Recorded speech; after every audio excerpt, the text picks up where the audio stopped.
Professeur Ketfi, bonjour. Bonjour. Vous êtes le professeur chef de service de la pneumophysiologie au niveau de l'hôpital de Ruiba, Alger Est. Et donc, professeur Ketfi, d'abord, on vous remercie pour avoir reçu l'agence de communication médicale Iliag Events au sein de votre service. Professeur Ketfi, quel état des lieux faites-vous aujourd'hui concernant la Covid-19 au niveau de votre service déjà? Merci pour cette question. Bonjour à vous, bonjour pour tous les auditeurs. En fait, l'état des lieux actuellement dans le service, on va dire qu'il y a une amélioration qui est palpable depuis plusieurs jours, on va dire au moins une quinzaine de jours, que les choses commencent à s'améliorer nettement. Ça, c'est une bonne nouvelle. Voilà, que le nombre de cas diminue. Et bien sûr, j'aimerais bien rebondir avant qu'on a déjà passé au mois de juin, juillet, un pic au cours de la première vague. Et après, les choses ont commencé à s'améliorer. Et je pense qu'en fait, il y a un relâchement en matière des mesures barrières, ce qui a provoqué une deuxième vague, ou participé au moins à une deuxième vague. Les choses étaient vraiment alarmantes, ça fait déjà un mois et demi. Et après, maintenant, je pense que la reprise et l'intensification des mesures barrières a permis le contrôle de la maladie. Et actuellement, on assiste à un contrôle palpable. Au niveau du service, on a un nombre de cas qui est limité. Très bien. Eh bien, ça, c'est vraiment une très très bonne nouvelle, hein, vous nous rassurez. D'accord. Alors, professeur Ketfi, une deuxième question, si vous permettez. Quel est le profil type du patient qui est admis en hospitalisation au sein de votre service, dans l'état actuel des choses? Très bien. En fait, on a assisté à la première vague et à la deuxième vague, et le profil type du patient réellement a changé beaucoup. C'est qu'au cours de la première vague, les professionnels de santé qui étaient impliqués dans la prise en charge des patients Covid-19, c'était essentiellement le personnel hospitalier. Et le profil type, c'est des patients qui présentent une symptomatologie Covid-19, c'est-à-dire une symptomatologie d'ordre général, fièvre, frisson, myalgie, arthrite, syndrome grippal, et parfois une symptomatologie en plus du syndrome grippal, symptomatologie digestive, respiratoire, etc.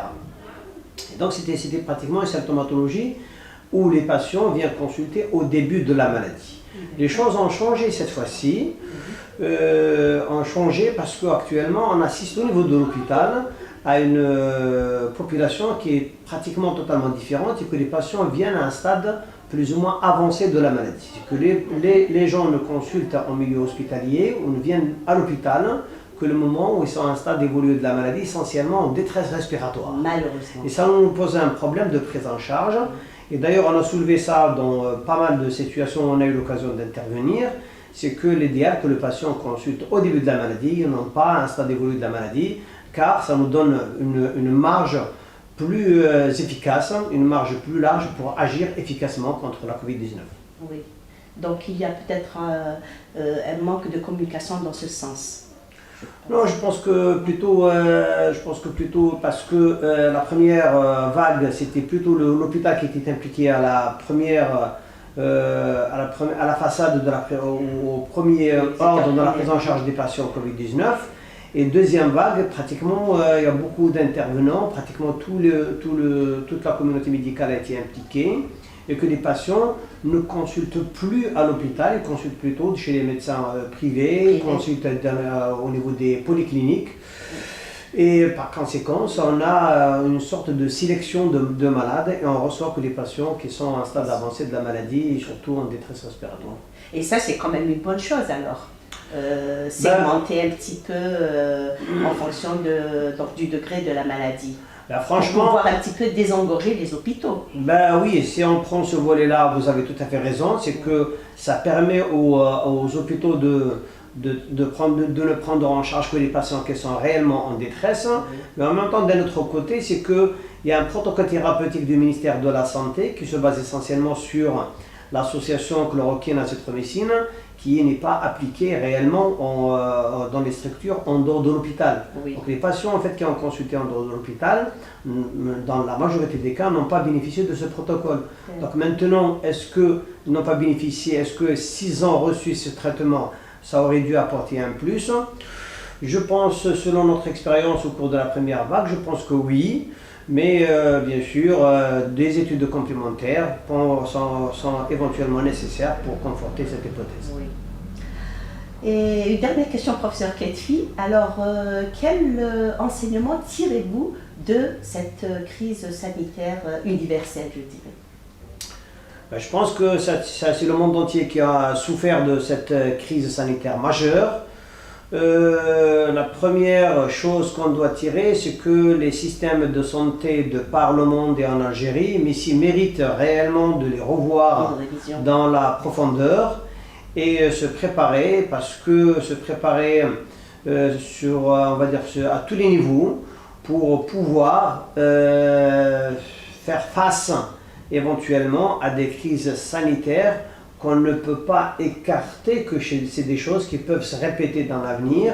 Donc normalement, on doit rester prudent et on doit se préparer notre personnel, préparer nos hôpitaux et surtout aussi booster les travaux de recherche, voilà, pour avoir des capacités à analyser ce genre d'épidémie ou de pandémie qui peuvent surgir dans l'avenir et qu'on va dire que logiquement, si on suit les choses dans leur logique, on va dire que logiquement il y aura encore des épidémies voilà, et qui peuvent menacer l'humanité et qu'on doit être prêt, on doit rester prêt à faire face.